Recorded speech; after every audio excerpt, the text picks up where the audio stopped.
Lorsque l'échéance arrive et que votre banquier vous interroge sur le crédit de TVA, vous constatez que vous n'avez pas forcément fait les démarches adaptées. Alors que faire à ce moment-là ?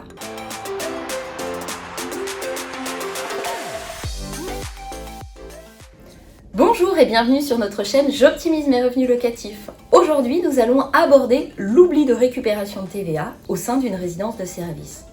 Vous le savez, lorsqu'on investit dans une résidence de service, le fait de faire un investissement immobilier qu'on va confier à un gestionnaire exploitant, ce gestionnaire exploitant va proposer 3 des 4 services, va vous permettre d'être éligible à la récupération de TVA sur votre investissement immobilier.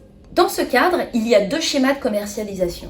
Soit vous faites l'acquisition d'un bien dit financé hors taxe. Tout simplement, le promoteur s'est rapproché d'un cabinet d'expertise comptable pour être accompagné dans le montage et faire en sorte que vous n'ayez qu'à financer à hauteur du montant hors taxe. C'est donc vous, investisseur, qui êtes redevable de la TVA et responsable de cette TVA, mais le cabinet comptable récupère au fur et à mesure les appels de fonds qui va permettre de financer les derniers avec le montant du remboursement de TVA. Ces opérations vous permettent d'être pris en main immédiatement par un cabinet d'expertise comptable avec une déclaration d'activité et le crédit de TVA arrive sur le compte notaire pour payer les derniers appels de fonds. C'est donc très neutre pour vous et vous n'avez pas à vous soucier de cette récupération. Or, tous les promoteurs ne pratiquent pas ce montage. Dans ce cadre-là, c'est vous, investisseur, qui devez récupérer la TVA. Alors quand je dis vous, vous êtes bien évidemment accompagné par un cabinet d'expertise comptable. Et parfois, il arrive que vous vous rendiez compte à la dernière minute que les démarches n'ont pas été initiées. C'est très souvent votre conseiller bancaire qui vous alerte, puisque la TVA n'est pas financée par le prêt immobilier.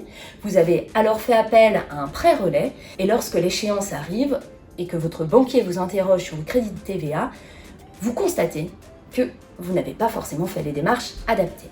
Alors que faire à ce moment-là ? Chez Amarissimo, on a fréquemment été alertés, notamment par vos conseillers bancaires, et certains clients sont venus à nous en direct en nous demandant de l'aide pour pouvoir solutionner et régulariser votre situation. Sachez qu'on ne peut pas s'engager sur la réussite de cette opération. Jusque-là, nous avons toujours réussi à régulariser les dossiers de nos clients. Il suffit tout simplement de déclarer votre activité à la date d'acquisition, de réaliser les bilans correspondants et de demander un report de crédit de TVA jusqu'à l'année de demande.